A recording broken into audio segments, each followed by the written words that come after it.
अमेरिकी राष्ट्रपति Donald Trump जहां ईरान पर हमले को लेकर विचार कर रहे हैं, ऐसे समय में उनकी तरफ से प्रधानमंत्री मोदी को फोन किया गया। 35 मिनट तक बातचीत चली और इसमें प्रधानमंत्री मोदी ने ट्रंप से कहा कि न भारत ने उसकी मध्यस्थता स्वीकारी थी, न कभी स्वीकारेंगे। उधर से ट्रंप ने एक इशारा किया, फोन उठाया, कहा मोदी जी क्या कर रहे हो, नरेंद्र सरेंडर।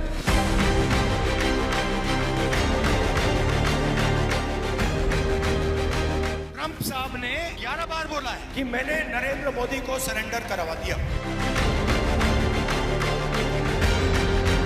नरेंद्र मोदी ये नहीं बोल पा रहे हैं कि ये जो ट्रंप है ये झूठ बोल रहा है। राहुल गांधी को ये कहने का मौका डोनाल्ड ट्रंप ने दिया, अमेरिका के वो राष्ट्रपति जिन्हें कहा जाता है कि झूठ बोलने की बीमारी हो चुकी है। I said, come on, we're going to do a lot of trade with you guys. Let's stop it. Let's stop it. And we stopped the nuclear conflict. I think it could have been a bad nuclear war.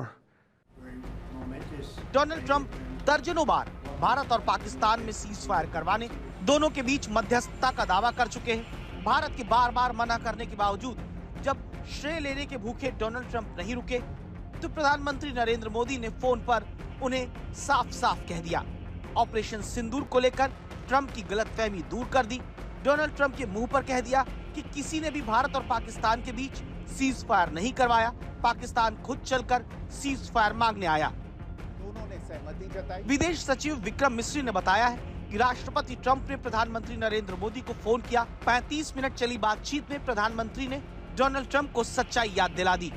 प्रधानमंत्री मोदी ने राष्ट्रपति Trump को स्पष्ट रूप से कहा कि इस पूरे घटनाक्रम के दौरान कभी भी किसी भी स्तर पर भारत अमेरिका ट्रेड डील या अमेरिका द्वारा भारत और पाकिस्तान के बीच मध्यस्थता जैसे विषयों पर बात नहीं हुई थी। सारी दुनिया ने देखा और माना किस तरह से ऑपरेशन सिंदूर में भारत पाकिस्तान पर भारी पड़ा।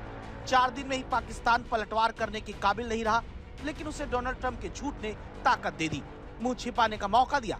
पर अब प्रधानमंत्री नरेंद्र मोदी की तरफ से इस बार सीधे सीधे ट्रंप को याद दिला दिया गया कि पाकिस्तान की पहल और गुजारिश पर ही भारत ने सीज फायर किया है। सैन्य कार्रवाई रोकने की बात सीधे भारत और पाकिस्तान के बीच दोनों सेनाओं की एग्जिस्टिंग चैनल्स के माध्यम से हुई थी और पाकिस्तान के ही आग्रह पर हुई थी। प्रधानमंत्री मोदी ने जोर देकर कहा कि भारत ने न तो कभी मध्यस्थता स्वीकार की थी, न करता है और न ही कभी करेगा। इस विषय पर भारत में पूर्ण रूप से राजनीतिक एकमत है।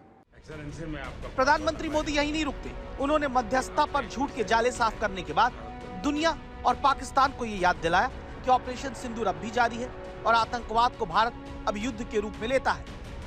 राष्ट्रपति ट्रंप ने प्रधानमंत्री द्वारा विस्तार में बताई गई बातों को समझा और आतंकवाद के खिलाफ भारत की लड़ाई के प्रति समर्थन व्यक्त किया।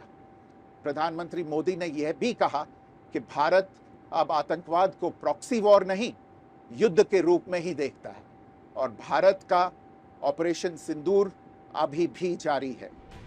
विशेषज्ञों का मानना है कि प्रधानमंत्री नरेंद्र मोदी ने सीज फायर पर ट्रंप के झूठ का पर्दाफाश करने के अलावा कई बड़ी बातें साफ कर दी। बता दिया कि भारत अपनी शर्तों पर अपनी नीतियां तय करता है। ये बात उसके कूटनीतिक रिश्तों में भी लागू होती है। आतंकवाद को युद्ध बताकर अमेरिका को सीधे याद दिला दिया कि वो चौधरी बनना छोड़ दे। भारत पर संकट आएगा तो वो माकूल जवाब देगा और देने में सक्षम भी है, और भारत किसी के दबाव में नहीं आएगा, चाहे वो अमेरिका ही क्यों ना हो। 9 मई की रात को उपराष्ट्रपति वांस ने प्रधानमंत्री मोदी को फोन किया था। उपराष्ट्रपति वांस ने कहा था कि पाकिस्तान भारत पर बड़ा हमला कर सकता है। प्रधानमंत्री मोदी ने उन्हें साफ शब्दों में बताया था कि यदि ऐसा होता है तो भारत पाकिस्तान को उससे भी बड़ा जवाब देगा।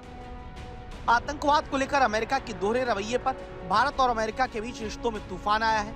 रही सही कसर डोनाल्ड ट्रंप की बयानबाजी ने पूरी कर दी। ऐसा पहली बार नहीं जब ट्रंप की झूठ बोलने की ये लत अमेरिका के लिए शर्मिंदगी बनी हो। दोस्त भी उन्हें झूठा कहने से नहीं चूक रहे। Europe is loaning the money to Ukraine. They get their money back.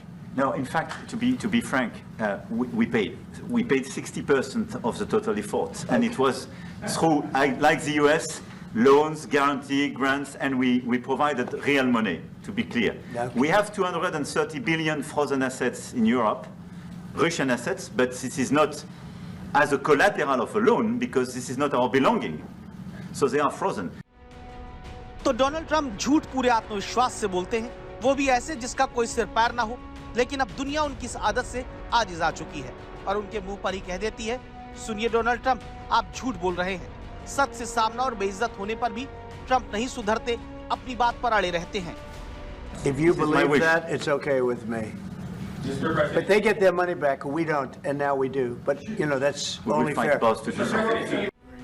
Donald Trump बार-बार सच बताए जाने के बावजूद अपनी ही बात पर अड़े रहते हैं। खबरदार करता सवाल ये कि अचानक G7 समिट छोड़कर बीच में ही वॉशिंगटन लौटने वाले ट्रंप ने लौटते ही प्रधानमंत्री मोदी को फोन क्यों लगाया, क्यों उन्हें अमेरिका आने का न्योता दिया? क्या अमेरिका और ट्रंप को भी एहसास हो चुका है कि उनके गलत दावों से भारत में उनकी छवि खराब हुई है? और क्या इसलिए उनकी तरफ से दोनों देशों के रिश्ते में पैदा हो रही दूरी को फौरन पाटने की पहल शुरू की गई है?